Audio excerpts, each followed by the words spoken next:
It's late afternoon, and people in Collie Hills in southern India have just a few more hours to finish cooking for tomorrow's food festival. All their recipes have one thing in common. They are made from minor millets. These 6 species of millet used to be the staple here, but in the last 5 decades, almost half of their cultivation in India has been replaced with more lucrative cash crops and government-subsidized rice, resulting in a major change in people's diets. Farmer Malliga Seerangan noticed a difference when her family stopped eating millet. Millet has more nutrients like calcium, and by eating the rice, we lost our energy. We are working in the field, so we need these nutrients. Nowadays, people are eating rice, so they are working much less. In fact, nutrition is a major concern for India, which is home to 1/3 of the world's malnourished children. According to the MS Swaminathan Research Foundation, millets have up to 30 times more calcium than rice and much higher levels of iron, fibre and micronutrients.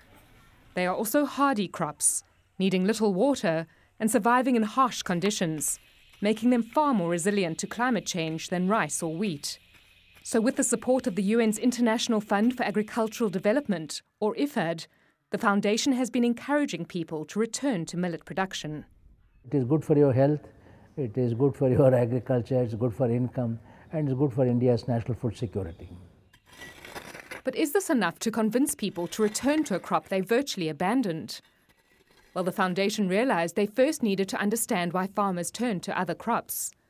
So in the early 90s, working with Biodiversity International, with funding from IFAD and the European Commission, they met with farmer groups to find solutions to their problems. It starts with availability of quality seeds.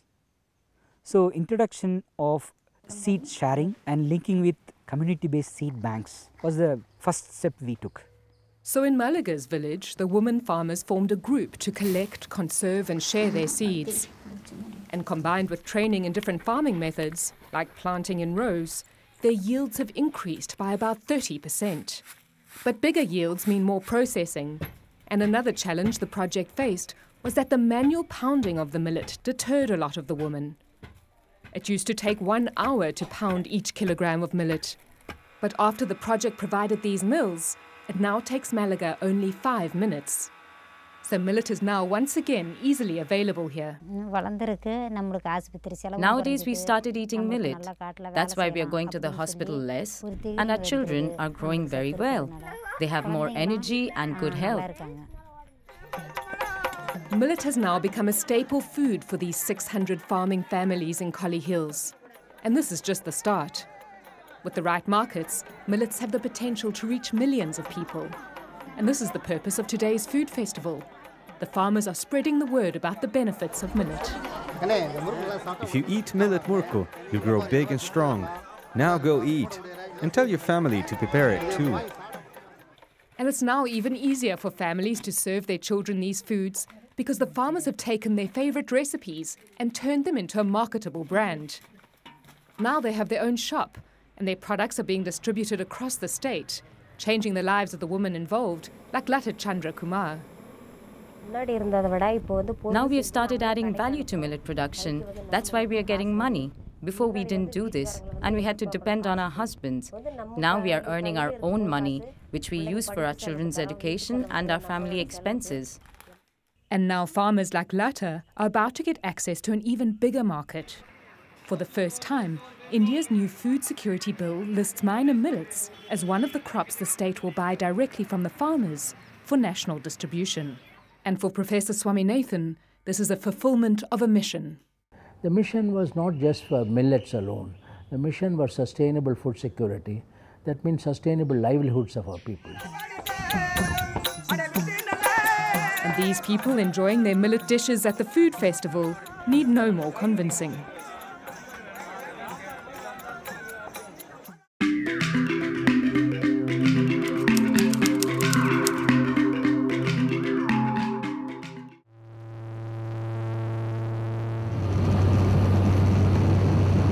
Recovering from conflict is a slow process, but Mali is looking for ways to stop hunger from the ground up.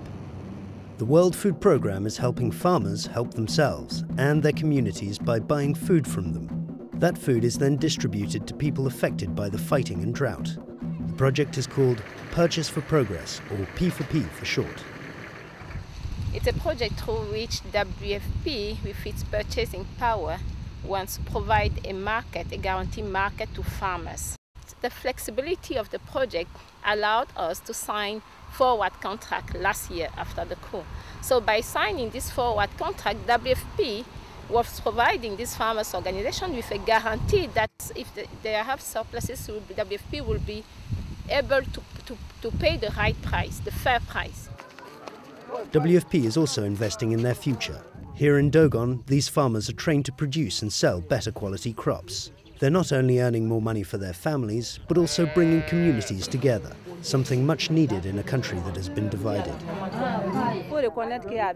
The villages in this area are located only 1 kilometer away from each other. But they were not collaborating because of the caste system. Some villages are blacksmith villages, so the nobles don't like to work with them. But with the project, we were told we were all born equal.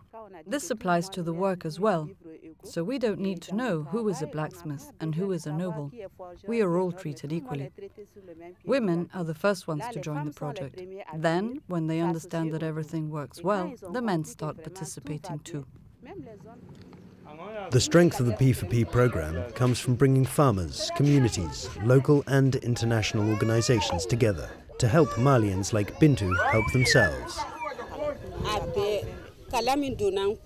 Thanks to WFP's purchase, I have been able to generate some revenue and for the first time save money. With that, I was able to buy 2 cows as well as sheep. Many Malians live on the thin edge between hunger and starvation. Drought and conflict means more poverty and more hunger. Making Malians resilient to those shocks is the only way to break that cycle. And P4P is the right tool to achieve this goal.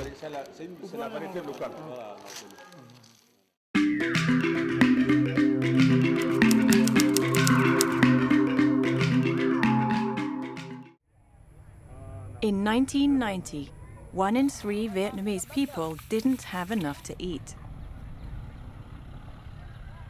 Today, that number is down by more than 80%. People are eating more and have a diverse range of foods for better nutrition. How did Vietnam find a food system that works? Some of the credit goes to VAC farming, promoted by a government NGO called VAC Vina. VAC in Vietnamese is Vân Ao Trong, which means garden, pond, livestock, pen. Vietnamese families, especially in the delta areas, normally have a pond in front or in the back of their house. They also have gardens and pig pens. This is an integrated system. By the 1990s, after decades of central planning, many families began leasing land from the government. They could decide what to grow and sell the surplus at market. Family farms became family businesses. VAC links fish farming, raising livestock, and growing fruit and vegetables all year round. Waste products from one part of the system are recycled and used by other parts of the system. Even the nutrient-rich silt from the bottom of the pond is recycled to fertilize the garden and create new land for planting. Usually, pigs are the main livestock. They provide income, but they also power the gas cooker in the family's kitchen.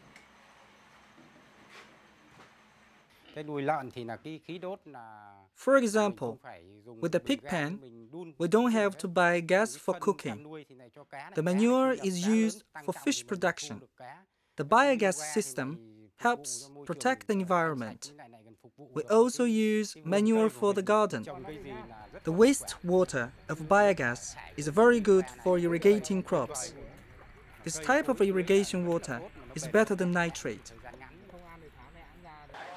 Sung and his family make between $5,000 and $7,000 a year from all their farm activities. Everything they eat is produced here. Long gone are the days when rice was scarce. And as they say, you are what you eat.